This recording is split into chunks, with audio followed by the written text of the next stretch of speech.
یہاں پر پھر لفظ تبرج استعمال ہوا ہے جو آگے سورت الاحزاب میں بھی آئے گا. متبرجات کا لفظ بے جیم ہے، برج لفظ بھی اسی سے ہے. تبرج کیا ہوتا ہے جس سے منع کیا گیا؟ کیونکہ لفظی ترجمہ یا مفہوم ہم نے اس کا کیا کیا؟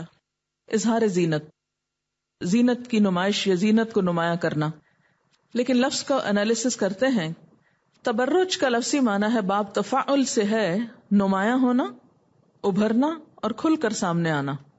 ہر ظاہر اور ابھری ہوئی چیز کے لیے برج کا لفظ استعمال ہوتا ہے. برج کو برج اسی لیے کہا جاتا ہے کہ وہ باقی عمارتوں کے مقابلے میں نمایاں طور پر اوپر نظر آتا ہے.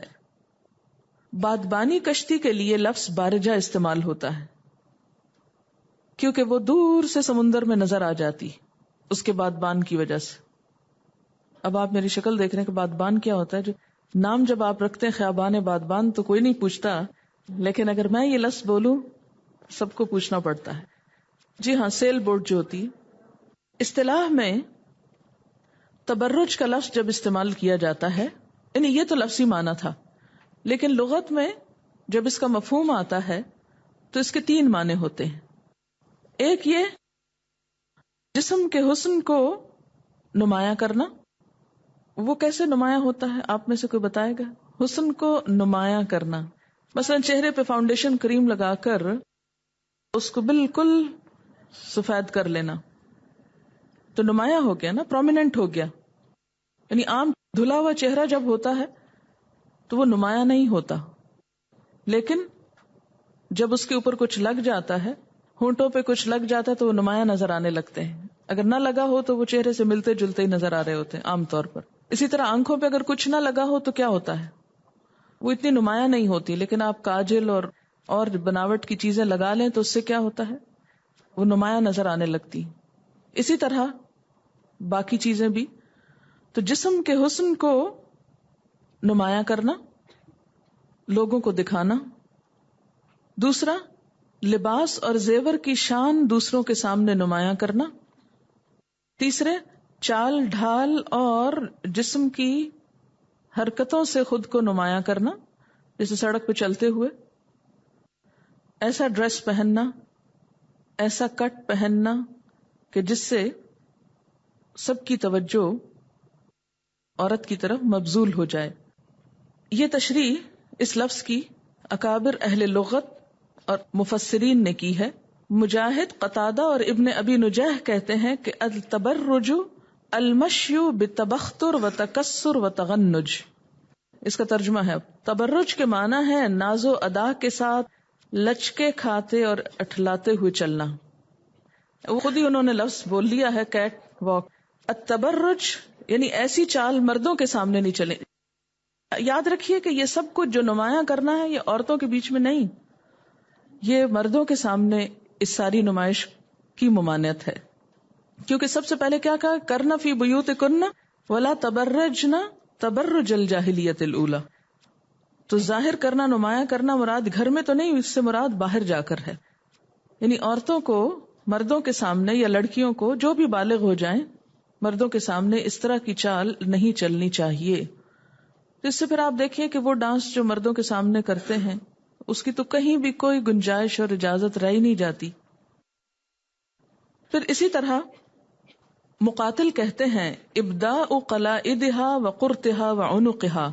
تبرج کا معنی ہے عورت کا اپنے ہار، اپنے بندے اور گلا نمایاں کرنا. یعنی حجاب اس طرح پہنے کہ وہ کان کے پیچھے چلا جائے تو کانٹے نظر آئے، گلے کے پیچھے چلا جائے تو گردن نظر آئے، اور جو زیور وغیرہ پہنا ہے وہ پوری طرح نمایاں ہو. یہ تبرج میں آ جاتا ہے. مبرد کا قول ہے، یہ ایک لغوی ہے، مبرد کا قول ہے کہ عورت اپنے وہ محاسن ظاہر کر دے جن کو اسے چھپانا چاہیے. یعنی خوبصورتی کی وہ چیزیں جن کو اللہ تعالیٰ نے چھپانے کا حکم دیا، جیسے سورۃ نور میں گزرا ہے کہ وَلْيَضْرِبْنَ بِخُمُرِهِنَّ عَلَى جُيُوبِهِنَّ، کہ وہ اپنے دوپٹے، خمر خمار کی جمع، خمار دوپٹے کو کہتے ہیں، اپنے سینے پر ڈال کر رکھیں. کیونکہ تبرج میں سینے کا نمایاں کرنا بھی آ جاتا ہے. کیونکہ تبرج کا لفظی معنی کیا ہے؟ ابھار یا ابھر کر سامنے آنا. ابو عبیدہ کہتے ہیں کہ ان تخرج من محاسنها ما تستدعی به شہوت الرجال، عورت اپنے جسم اور لباس کے حسن کو اس طرح نمایاں کرے جس سے مردوں کو اس کی طرف رغبت ہو، اٹریکشن ہو، شہوت ہو. یہاں عربی میں لفظ شہوت استعمال ہوا ہے، یعنی مردوں کے جذبات کو بھڑکانے والا لباس، ناز و انداز اور وہ تمام چیزیں استعمال کرنا. ولا تبرجن تبرج الجاہلیت الاولی، اور جاہلیت کا لفظ جو ہے وہ اسلام سے پہلے دور کے کاموں کے لیے استعمال ہوتا ہے.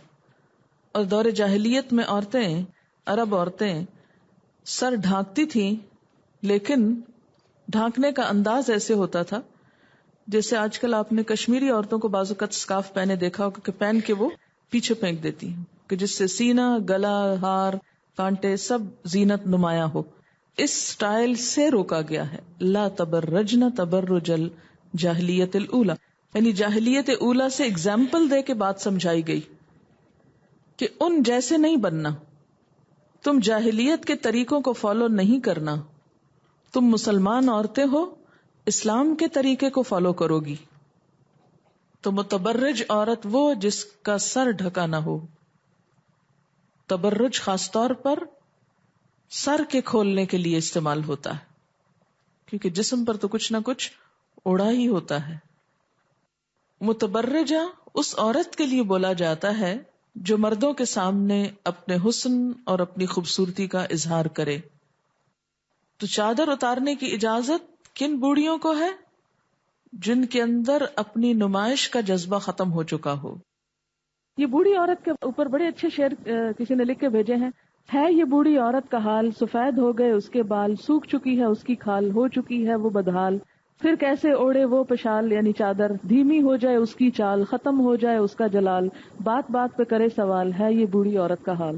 تو ایسی عورت جو ہے اس کے اوپر قواعد من النساء میں آ جاتی ہے یہ بات. ٹھیک ہے، جو اپنی زیب و زینت سے آراستہ ہوں، خواہ وہ کتنی بھی بوڑھی ہوں، ان کو اجازت نہیں کہ وہ چادر اتاریں. وَأَن يَسْتَعْفِفْنَ خَيْرٌ لَهُنَّ وَاللَّهُ سَمِيعٌ عَلِيمٌ. یا ایھا الذین آمنوا، اے لوگو جو ایمان لائے ہو، لا تدخلوا بیوت النبی، نہ تم داخل ہو نبی صلی اللہ علیہ وسلم کے گھروں میں. گھروں کیوں کہا گیا، گھر کیوں نہیں کہا گیا؟ جی ہاں، اس لیے کہ تمام ازواج کے لیے الگ الگ حجرے تھے. ازواج مطہرات کے نام بتا دیتی ہوں کیونکہ عموماً ہم ان کے نام بھی نہیں جانتے ہوتے. اس میں حضرت خدیجہ ہے، حضرت عائشہ ہے، حضرت سودا ہے، حضرت حفصہ بنت عمر فاروق، حضرت زینب بنت خزیمہ، حضرت ام سلمہ، حضرت زینب بنت جہش، حضرت جویریہ، حضرت ام حبیبہ بنت ابی سفیان، حضرت میمونہ بنت حارث، حضرت صفیہ بنت حیی ابن اخطب، حضرت ماریہ قبطیہ اور سیدہ ریحانہ. الا ان یؤذن لکم، مگر یہ کہ اجازت دی جائے تم کو، الی طعام، کھانے کی طرف، یعنی خود مت جاؤ، کسی وجہ سے ہی جاؤ. وجوہات میں کیا وجہ ہو سکتی ہے؟ مثلا کھانے پہ بلایا گیا.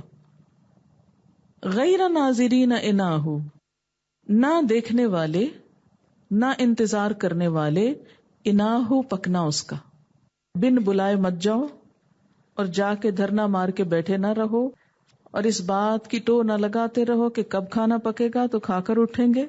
اناہ کا لفظی معنی ہے کسی چیز کی غایت اور پختگی، یعنی کسی چیز کا اپنے انجام کو پہنچنا. ولیکن لیکن، اذا دعیتم، جب بلائے جاؤ تم، فادخلوا، تو داخل ہو جاؤ. فاذا طعمتم، پھر جب تم کھا چکو، فانتشروا، تو منتشر ہو جاؤ، گھر چلے جاؤ. ولا مستأنسین لحدیث، اور نہ آرام پانے والے، انس پانے والے، مشغول ہونے والے باتوں میں، یعنی کھانا کھا کر بیٹھے مت رہو. ان ذالکم کان یؤذی النبی، یہ بات نبی صلی اللہ علیہ وسلم کو اذیت دیتی، تکلیف دیتی. اور یہ ایک حقیقت ہے کہ کسی بھی بامقصد انسان کی زندگی میں ایسے کام بہت تکلیف کا سبب ہوتے ہیں. مثلاً آپ اگر دین کی تبلیغ نہیں بھی کر رہے، کوئی جاب بھی کر رہے ہیں، کوئی اور آپ کا ایسا کام ہے کہ جس میں آپ کو یکسوئی چاہیے، آپ لوگوں سے میل ملاقات بھی چاہتے ہیں، جانا بھی چاہتے ہیں، بلانا بھی چاہتے ہیں، لیکن صرف اس وجہ سے کٹ گئے ہیں ہر چیز سے کہ یہ سب کچھ ایک آفت بن گیا ہے کہ اگر کہیں چلے گئے تو جان نہیں چھوٹے گی، واپس نہیں آ سکیں گے، اور اگر کسی کو بلا لیا تو مصیبت میں پھنس جائیں گے. اس کے پھر یعنی ایک ریئیکشن کیا ہے کہ انسان بالکل انسانوں سے کٹ جاتا ہے. تو اس کا طریقہ کیا کہ اصلاح ہو، سب اپنی اپنی اصلاح کر لیں، بلانے والے بھی اور جانے والے بھی. اور اس میں خاص طور پر یہ بات یہاں اس لیے بھی کی گئی کہ کہتے ہیں کہ حضرت زینب رضی اللہ تعالیٰ عنہ سے جب آپ کا نکاح ہوا تھا تو ولیمے کی دعوت پر جب لوگوں کو بلایا گیا تو بہت دیر تک بیٹھے رہے. اس میں حضرت انس کی روایت ہے کہ رات کے وقت ولیمے کی دعوت تھی، عام لوگ تو کھانے سے فارغ ہو کر رخصت ہو گئے، مگر 2-3 حضرات بیٹھ کر باتیں کرنے میں لگ گئے آپس میں. تنگ آ کر حضور اٹھے اور ازواج مطہرات کے ہاں ایک چکر لگایا، واپس تشریف لائے تو دیکھا کہ وہ ابھی بھی بیٹھے ہیں. آپ پھر پلٹ گئے اور حضرت عائشہ کے گھر جا کر بیٹھ گئے. اچھی خاصی رات گزرنے پر جب آپ کو معلوم ہوا کہ وہ چلے گئے ہیں تب آپ حضرت زینب کے مکان پہ تشریف لائے. تو اس کے بعد تو بالکل ناگزیر ہو گیا کہ لوگوں کو ایسی بری عادتوں پر متنبہ کر دیا جائے. جب بعض اوقات ایسا ہوتا ہے نا کہ سب چلے جاتے ہیں تو صرف 1-2 ہی نہیں اٹھتے اور وہ آپس کی گفتگو اور بحثوں اور سیاست کی ڈسکشنز میں لگے رہتے ہیں. اس کا نہ اہل خانہ سے کوئی تعلق ہوتا ہے نہ کسی اور کو اس سے کوئی دلچسپی ہوتی. تو یہ بھی ستانے کے انداز ہیں. ان ذالکم کان یؤذی النبی، یہ حرکتیں تمہاری نبی صلی اللہ علیہ وسلم کو اذیت دیتی ہیں. فیستحیی منکم، مگر وہ شرم کی وجہ سے کچھ نہیں کہتے، حیا کی وجہ سے کچھ نہیں کہہ پاتے. واللہ لا یستحیی من الحق، اور اللہ حق بات کہتے ہوئے شرماتا نہیں. جیسے پہلے پارے میں بھی آتا ہے نا، ان اللہ لا یستحیی ان یضرب مثلا ما بعوضۃ فما فوقها. پھر اس کے بعد فرمایا وَإِذَا سَأَلْتُمُوهُنَّ مَتَاعًا، اور جب تم سوال کرو ان سے کسی بھی کام کی چیز کا، فائدے کی چیز کا، ضرورت کی چیز کا. متاع کہتے ہیں نا برتنے کی چیز، برتن وغیرہ جیسے ہوتا ہے، برتن کو بھی برتن اسی لیے کہتے ہیں نا. وَإِذَا سَأَلْتُمُوهُنَّ مَتَاعًا، اور جب مانگنا ہو تم کو ان سے کچھ ضرورت کی چیز، فَاسْأَلُوهُنَّ، تو مانگو ان سے، مِن وَرَائِ حجاب، حجاب کے پیچھے سے، پس پردہ، پردے کے پیچھے سے مانگو، سامنے آ کر نہیں. یہی آیت ہے جس کو آیت حجاب کہا جاتا ہے. بخاری میں حضرت انس بن مالک کی روایت ہے کہ حضرت عمر رضی اللہ تعالی عنہ اس آیت کے نزول سے پہلے کئی بار حضور صلی اللہ علیہ وسلم سے عرض کر چکے تھے کہ یا رسول اللہ صلی اللہ علیہ وسلم، آپ کے ہاں بھلے اور برے سبھی قسم کے لوگ آتے ہیں. یعنی ظاہر ہے کہ ایک نبی کا گھر ہے اور ہر طرح کے ضرورت مند لوگ آتے ہیں اور اس میں کوئی رکاوٹ تو کھڑی نہیں کی جا سکتی تھی. کاش آپ اپنی ازواج مطہرات کو پردہ کرنے کا حکم دیتے. ایک اور روایت میں ہے کہ ایک مرتبہ حضرت عمر رضی اللہ تعالیٰ عنہ نے ازواج رسول صلی اللہ علیہ وسلم سے کہا کہ اگر آپ کے حق میں میری بات مانی جائے تو کبھی میری نگاہیں آپ کو نہ دیکھیں. لیکن چونکہ حضور صلی اللہ علیہ وسلم خود قانون نہیں بناتے تھے، آپ اللہ تعالیٰ کے اشارے کے منتظر رہتے. ظاہر ہے کہ اگر آپ اپنی طرف سے کوئی بات کہتے تو وہ ایک جبر ہوتا. تو اس کے بعد یہ حکم آ گیا اور آپ صلی اللہ علیہ وسلم کے گھر کے دروازوں پہ پردے لٹک گئے، اور اسی طرح باقی تمام مسلمانوں نے بھی اپنے گھروں پر پردے لٹکا لیے کہ کوئی شخص بھی اب ڈائریکٹ گھر کے اندر داخل نہ ہو، اجازت کے ساتھ ہو، اور کوئی کسی کے گھر میں مت جھانکے. کیوں؟ ذالکم اطہر لقلوبکم وقلوبہن، یہ بات زیادہ پاکیزہ ہے تمہارے دلوں کے لیے اور ان کے دلوں کے لیے. قم کون ہے؟ صحابہ کرام. اور ہننا کون ہے؟ ازواج مطہرات. کیا نعوذ باللہ ان کے اندر کوئی خرابی تھی؟ دونوں طرف انتہائی پاکیزہ لوگ تھے. ان مردوں سے بڑھ کر بھی پاکیزہ شاید ہی آپ کو کہیں اور کوئی ملے. اور ان خواتین جن کو امہات المومنین کہا گیا، ان سے بھی بڑھ کر کوئی پاکیزہ عورت شاید کہیں اور ملے. لیکن اس ساری پاکیزگی کے باوجود کیا فرمایا کہ انسان ہونا انسان، لہذا پردے سے فائدہ کیا ہوگا کہ پاکیزگی بڑھ جائے گی. ہمارے ہاں کیا کہا جاتا ہے؟ دل پاک ہونے چاہیے، نگاہیں پاک ہونی چاہیے، پردے کی کیا ضرورت ہے. یہاں کیا بتایا جا رہا ہے؟ پردے سے ہی پاکیزگی آئے گی، حجاب ہی پاکیزگی کا سبب ہے. خواہ تم کتنے ہی نیک اور پاک ہو، لیکن انسان ہو، اور کوئی بھی شخص خود کو پاک نہ کہے اور پاک کہہ نہیں سکتا. لا تزکوا انفسکم بل اللہ یزکی من یشاء، اللہ جسے چاہتا ہے پاک کرتا ہے.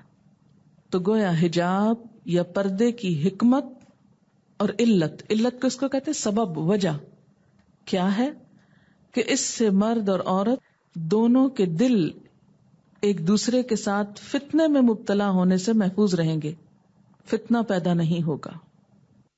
ذالکم اطہر لقلوبکم وقلوبہن، یعنی بے حجاب سامنے آنے سے دلوں کی پاکیزگی برقرار نہیں رہ سکتی. حجاب پاکیزگی کا سبب ہے، اس میں مددگار ہے. وما کان لکم ان تؤذوا رسول اللہ، اور تمہارے لیے جائز ہی نہیں کہ تم اللہ کے رسول صلی اللہ علیہ وسلم کو ایذا دو، ستاؤ. آپ کو ستانے کے کیا طریقے ہو سکتے تھے؟ نمبر 1، بغیر اجازت آپ کے گھر آ جائیں، عین کھانے کے وقت میں پہنچ جائیں، یا آ کر بیٹھے رہیں اور کھا کر جائیں، یا کھانا کھا کر بیٹھے رہیں، یا آپ کی مرضی کے خلاف، مرضی کے بغیر بیٹھے چلے جائیں، یا پھر بغیر حجاب کے ازواج مطہرات سے بات کریں، یا کوئی بھی نافرمانی کر کے. کسی بھی قسم کی نافرمانی اللہ کے رسول صلی اللہ علیہ وسلم کو ایذا دیتی. وَلَا أَن تَنْكِحُوا أَزْوَاجَهُ، اور نہ تم نکاح کرو آپ کی بیویوں سے. یہ بھی اذیت دینے والی بات ہے. من بعدہ، آپ کے بعد، ابدا، کبھی بھی. یعنی کسی بھی مرد کے لیے یہ بات تکلیف دہ ہوتی ہے کہ اگر اس کو بتایا جائے کہ تمہارے فوت ہونے کے بعد تمہاری بیوی کی شادی فلاں سے کر دیں گے، اور آپ کی بیویاں تو امہات المومنین قرار پائیں، اس لیے خاص طور پر اس سے منع کر دیا. ان ذالکم کان عند اللہ عظیما، یہ اللہ کے نزدیک بہت بڑا گناہ ہے. کون سا؟ آپ کو ستانا اور آپ کی ازواج سے نکاح کی بات سوچنا بھی. اور اس لیے بھی ازواج مطہرات کا پردہ عام عورتوں سے زیادہ تھا، یا خاص طور پر ان کو خطاب کر کر کے پردے کی بات کی گئی کہ بغیر پردے کے ایسا نہ ہو کہ کوئی بھی ایسا فتنہ کھڑا ہو جائے. ان ذالکم کان عند اللہ عظیما، ایسی تو بات سوچنا بھی اللہ کے نزدیک بڑی بات ہے. ان تبدو شیئا او تخفوہ، اگر تم ظاہر کرو کوئی چیز یا تم اس کو چھپاؤ. فإن اللہ کان بکل شیء علیما، تو بے شک اللہ تعالیٰ ہر چیز کو جاننے والا ہے. یعنی کوئی چیز ہو سکتا ہے تم زبان پہ نہ لاؤ، تمہارے دل میں ہی ہو، وہ بھی اللہ کو پتا ہے. اب جب پردے کا حکم نازل ہوا تو محرم اور نامحرم کی پہچان ضروری ہوئی کہ کس کے سامنے آئے اور کس کے سامنے نہ آئے. تو ازواج مطہرات کو بطور خاص یہ بتایا گیا کہ لا جناح علیہن، ان پر کوئی گناہ نہیں. اور ازواج مطہرات کے بعد باقی تمام عورتیں بھی مراد ہیں کیونکہ وہ رہنما ہیں عام خواتین کی. ان پر کوئی گناہ نہیں. فی آبائہن، ان کے باپوں کے معاملے میں، یعنی اپنے باپ کے سامنے جانے میں کوئی حرج نہیں، کوئی گناہ نہیں. ولا ابنائہن، نہ اپنے بیٹوں کے سامنے. ولا اخوانہن، نہ اپنے بھائیوں کے سامنے، سگے ہوں سوتیلے ہوں رضائی ہوں سب برابر ہیں. ولا ابنائے اخوانہن، اور نہ اپنے بھائیوں کے بیٹے یعنی بھتیجوں کے سامنے. ولا ابنائے اخواتہن، اور نہ بیٹے ان کی بہنوں کے یعنی بھانجے. ولا نسائہن، اور نہ اپنی عورتوں کے سامنے. اس کی مزید تفصیل سورۃ نور میں آپ پڑھ چکے ہیں. ولا ما ملکت ایمانہن، اور نہ ان کے مملوکوں کے سامنے. مملوک کی تفسیر بھی یاد ہوگا آپ کو، سورۃ نور میں گزر چکی، جس میں حضرت فاطمہ رضی اللہ تعالی عنہا کی مثال دی گئی تھی جب ایک غلام ان کے سامنے آئے تھے اور نبی صلی اللہ علیہ وسلم کے ساتھ. تو آپ نے فرمایا تھا کہ پریشان نہ ہو، کیونکہ سر ڈھانپتی تھی تو پاؤں کھل جاتے، پاؤں ڈھانپتی سر کھل جاتے، نہیں ایک ہی ڈریس ایسا تھا. آپ نے فرمایا پریشان نہ ہو، تمہارے سامنے تمہارا باپ اور غلام ہی تو ہے.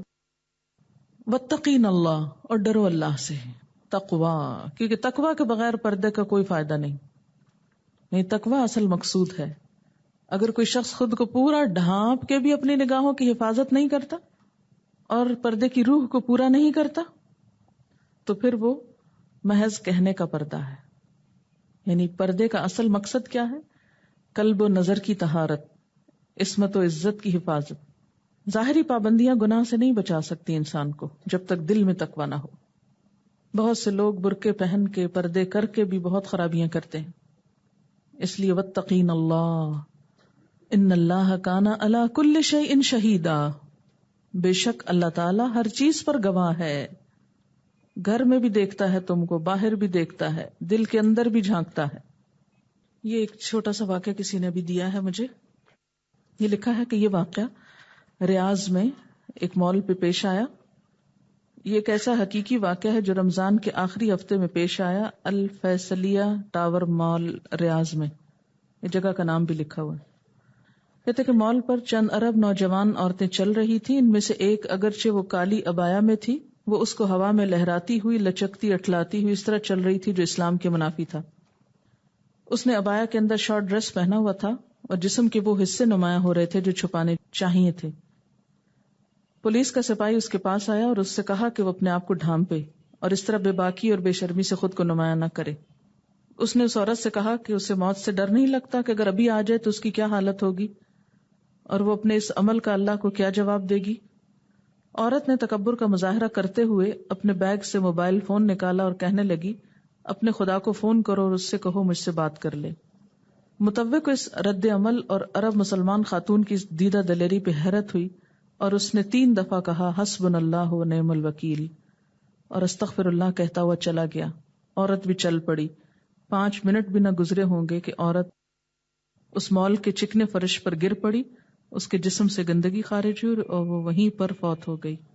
یا ایہا النبی، اے نبی صلی اللہ علیہ وسلم، قل لازواجک، آپ کہیے اپنی بیویوں سے، وبناتک، اور اپنی بیٹیوں سے، ونساء المؤمنین، اور مومنوں کی عورتوں سے، اہل ایمان کی عورتوں سے.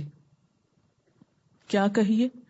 یدنین علیہن، لٹکا لیا کریں اپنے اوپر، ڈال لیا کریں اپنے اوپر، من جلابیبہن، اپنی چادروں میں سے، اپنے جلباب میں سے. کیوں؟ ذالکا، یہ بات، ادنا، زیادہ قریب ہے، مناسب ہے، ان یعرفن، کہ وہ پہچان لی جائیں، ان کی پہچان ہو جائے، فلا یؤذین، تو وہ نہ ستائی جائیں. وکان اللہ، اور ہے اللہ تعالی، غفور الرحیم، غفور الرحیم. یعنی عورتوں کے خود کو سنبھالنے کے باوجود اگر کوئی خبیث ان کو چھیڑتا ہے تو ان کا قصور نہیں، ان سے اللہ تعالیٰ درگزر فرمائے گا. یہاں پر آپ دیکھیے کہ حکم اللہ تعالیٰ کا ہے، خطاب نبی صلی اللہ علیہ وسلم کو ہے اور آپ کے ذریعے کہلوایا جا رہا ہے. تو اس سے کیا پتہ چلتا ہے کہ اتنا تاکیدی حکم ہے کہ جس میں اللہ تعالی کا حکم تو ہے ہی لیکن آپ کی زبان سے کہلوایا جا رہا ہے تاکہ اسے معمولی بات نہ سمجھا جائے. سب سے پہلے ازواج مطہرات کو مخاطب کیا گیا کہ گھر سے بات شروع ہو. ازواج مطہرات اپنا نمونہ پیش کریں. پھر بیٹیوں کا ذکر ہے، وبناتک، اور پھر نساء المومنین، ساری مومن عورتیں. یعنی یہاں پر آپ دیکھیے کہ نساء مومنات نہیں کہا گیا، نساء المومنین کہا گیا ہے، مومنوں کی عورتیں. ایک طرح سے مردوں کو ذمہ داری دی جا رہی ہے کہ وہ بھی اپنی ذمہ داری پوری کریں، عورتوں کو اس ذمہ داری یا اسلام کے اس حکم کو پورا کرنے میں.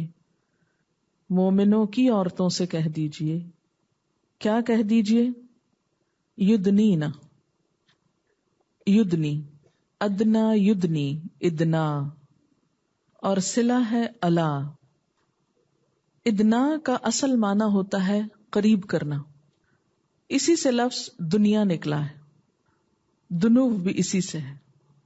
تو یدنی قریب کر لیں اور لپیٹ لیں، لپیٹنے کے معنوں میں بھی آتا ہے. لیکن جب اس کے ساتھ صلہ الا آتا ہے تو اس کا معنی ہوتا ہے اوپر سے نیچے لٹکانا، ارخاء. یعنی یہاں پر خالی یدنینا نہیں ہے بلکہ یدنینا علیہن ہے. الا اوپر کو بھی کہتے ہیں. لپیٹ لیں اپنے اوپر سے، اور اوپر کہاں سے شروع ہوتا ہے؟ کندھوں سے، سر سے شروع ہوتا ہے. یعنی سر سے صرف سر تک نہ کریں، اس کو بھی لٹکائیں. کیا چیز؟ من جلابی بہننا، اپنے جلبابوں میں سے. یہ جلباب کیا چیز ہے؟ جلباب کی تشریح اہل لغت نے یوں کی ہے، هو الرداء فوق الخمار. هو الرداء فوق الخمار، وہ چادر ہے دوپٹے کے اوپر کی یا دوپٹے سے اوپر کی. خمار کیا ہوتا ہے؟ دوپٹہ یا اسکارف. خمر سے ہے نا یہ لفظ. اور یاد ہوگا آپ کو جب خمر کے بارے میں ہم نے پڑھا تھا کہ خمر کی ڈیفینیشن کیا ہے؟ الخمر ما خامر العقل، کہ خمر وہ ہے جو عقل کو ڈھانپ لے. یعنی شراب کی ڈیفینیشن کیا ہے؟ جس سے عقل جاتی رہے. تو یہ اصل میں خمر کا لفظ بھی خمار سے نکلا، اور خمار کہتے ہیں عورت کے سر کے کپڑے کو جس سے سر لپیٹا جائے. سورت نور میں ہم نے پڑھا کیا حکم دیا گیا تھا کہ اپنا خمار جو ہے، دوپٹہ جو ہے، اس کو اپنے سینے پر بھی ڈالیں. اور یہاں کیا کہا جا رہا ہے کہ جلباب کو اوپر سے لٹکائیں. یعنی صرف خمار کافی نہیں، صرف دوپٹہ کافی نہیں، بلکہ دوپٹے کے اوپر چادر ڈالیں. اور صرف ڈالیں ہی نہیں بلکہ اس کو لٹکائیں بھی. یدنینا علیہن، یعنی صرف لپیٹنا نہیں بلکہ لٹکانا مقصود ہے. اور یہ بھی یاد رکھیے کہ یدنینا الیہن نہیں ہے، طرف اپنے. کیا کہا؟ علیہن. الا اور علا میں فرق ہوتا ہے. تو جلباب کیا چیز ہے؟ بڑی چادر جو خمار یعنی اندر کے ڈریس کے اوپر لی جاتی. ایک لفظ ہم نے پڑھا تھا لباس، جو سورت الاعراف میں آیا تھا. پھر اس کے بعد ہم نے خمار پڑھا، دوپٹے کی بات پڑھی. لباس کہتے ہیں یعنی ڈریس جو انسان جسم کو چھپانے کے لیے پہنتا ہے، جس کو زینت بھی کہا گیا. خذوا زینتکم عند کل مسجد، اپنی زینت پکڑو ہر مسجد کے قریب. یعنی لباس وہ چیز ہے جس کے بغیر نماز نہیں ہوتی، جو انسان کے سطر کو ڈھانپتا ہے، جو خوبصورت ہوتا ہے. جیسے شوہر اور بیوی کو ایک دوسرے کا لباس کہا گیا، ہن لباس لکم وانتم لباس لہن. اور اس قمیص شلوار کو عموماً لباس جیسے کہا جاتا ہے، تو اس کے ساتھ عورت کے لیے خمار بھی ہوتا ہے جو اس کے سر کو ڈھانپتا ہے. تو کیا حکم ہے کہ وہ خمار چھوٹا نہ ہو کہ جس سے سینہ نظر آئے، بلکہ خمار لمبا ہو جس سے سینہ ڈھک جائے. اور یہاں پر کیا حکم ہے کہ خمار اور لباس کے اوپر کیا پہنا جائے؟ جلباب پہنا جائے. اور جلباب کی ضرورت گھر میں نہیں ہوتی. جلباب گھر سے باہر کا لباس ہے. گھر کے اندر لباس ہی کافی ہے.